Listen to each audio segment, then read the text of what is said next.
Wireless communication is fast becoming the most popular form of communication, and the industry today is going through some rapid changes. Obviously, in such a scenario, there are plenty of issues to be dealt with. Our guest today, Colonel Virender Kapoor, is the director of the Pune-based Symbiosis Institute of Telecom Management, and he gives us an insight into the challenges faced by the wireless communication industry today. Colonel Kapoor, welcome to Tech Talk. Thank you. I want to talk to you about wireless technologies, but let me begin with a basic question. How far along have we come in terms of maturity when it comes to wireless technologies? Well, I will answer this question this way, that between the developing nations and the already developed Western countries, the technology gap is not very much. We have whatever is available in North America or in Europe is also available to us. So that is the maturity in terms of technology. That's not a problem. We also have seen the deployment of all these GSM networks, the CDMA in wireless in local loop. So I don't really see that there is a very big gap between the maturity levels in India and elsewhere in the world. Now, the promise of wireless is information at any time, anywhere. But critics contend it has remained a promise. They say that there is a long list of problems and a short list of solutions.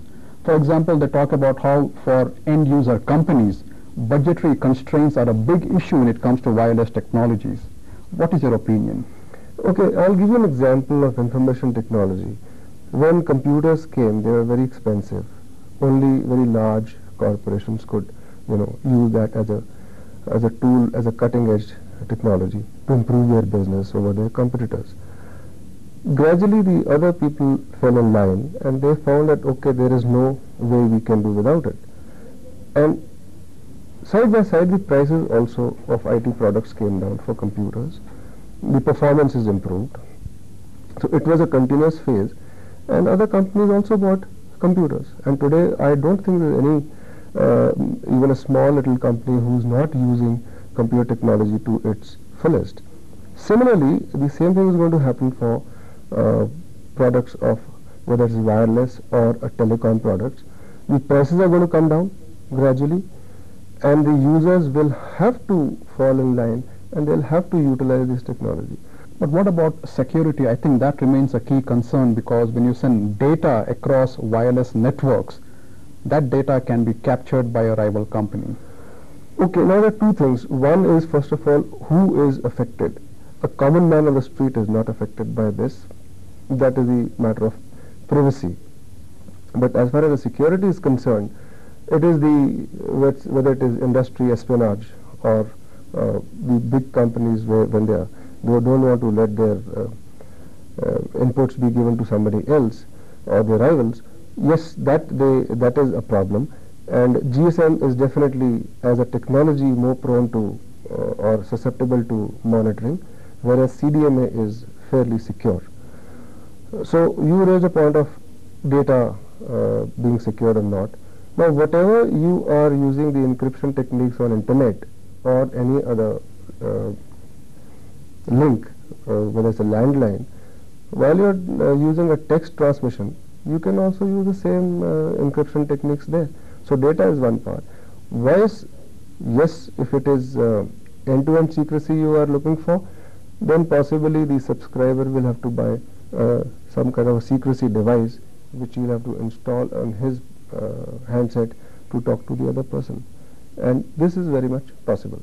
So can bandwidth be one more issue? Bandwidth is fairly well managed all over the world, and let's look at it that bandwidth is no different in India than it is available in Europe. After all, it's a nature's resource. So the availability is the same. It's only the bandwidth management, how the government regulatory methods are there to allocate bandwidth very sensibly. Usage of the frequency, again what we call as frequency reusage, so that all the systems can coexist. It is definitely a problem, but it has to be managed well, and the bureaucracy has to act faster in giving all the sanctions wherever they are required. I think the same applies to wireless LANs, because the companies say that there are too many regulatory hassles when they want to deploy wireless LAN, the 802.11 standard? Yes, these regulatory, so basically it is not the technology or the resource availability, it is the management is a problem. And I think this way maturity, the government would become, the bureaucracy will become more matured. They'll have to look for computerized tools to allocate frequencies, clear files faster. I don't see that this is a very major problem. Now you talked briefly about GSM and CDMA. There is a school of thought that says we do not require two competing technologies in India. Would you agree with them? No, you do require both the technologies. Now it depends on where you're using which technology. Now if you see in last about 10, 12 years, a lot of technologies came in very quick succession. One was GSM and the other was CDMA. The government took the decision of allowing GSM for the normal mobile communication, and there was a definite requirement for that last mile to be covered to roll out your connectivity quickly. So very wisely CDMA was used as wireless in local loop. So there is no denying that you do require both of these, and as long as you look at them separately, that this is used, GSM is used for mobile communication and CDMA is used in wireless in local loop, then there is no problem. They can very happily coexist. The limited mobility angle gave it a different twist altogether. Yes, so that is the problem, and that problem is because GSM people paid more license fees when they came in. So the government has to provide a level playing field to both of them. So again the fault is not with the technology, it's the managing the technology, and the regulatory part is what is more important. So some see a big future for technologies like GPRS and 3G in India. What do you have to say about that? Well, what you have to see is that one is a fad, or you can say a value addition. When you look at a landline and when you look at a mobile telephone, there was a quantum shift. That means you are unwiring a chap. He doesn't have to sit in a building. He can be traveling, he can be walking, he can be zipping in a car, and he can still make a call. But that was a quantum shift. So that is why this took off so well. Whereas if you do some kind of a value addition, how useful the end user would find it down the line, that will dictate the market scenario. Now your institute is organizing a wireless conclave in Pune in October. Yes. Tell me, what are the key issues that will be tackled at this seminar?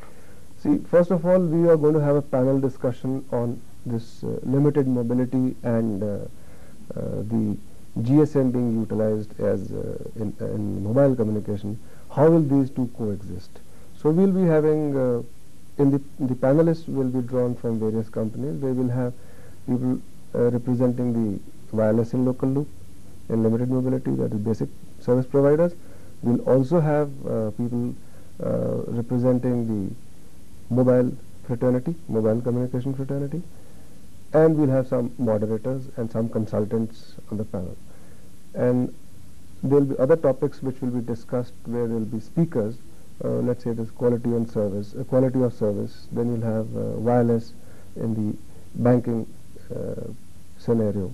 We will also have maybe the interconnectivity issues, the growth of VSATs, how we see in the next 4 to 5 years in India. How does it compare with the optical fiber or with, let's say, the leased lines that are available. So these are some of the issues, and there will be about 10, 12 speakers talking on all the related issues with the wireless usage. And why we chose wireless conclave was because I think the spectrum is coming under a lot of pressure now, and I see that in next 5 years these wireless enabled services, whatever they are, they would be on the rise, and they will be governing the telecom markets. So we thought, in fitness of things, we being a telecom institute, we should have we should take on this thing head on and have a 2-day seminar. So that's how it is going to be. Right. So I want to wish you all the best, Colonel Kapoor. Thank you so much for coming here today. It was a pleasure talking to you. Thank you very much. My pleasure too. Bye-bye.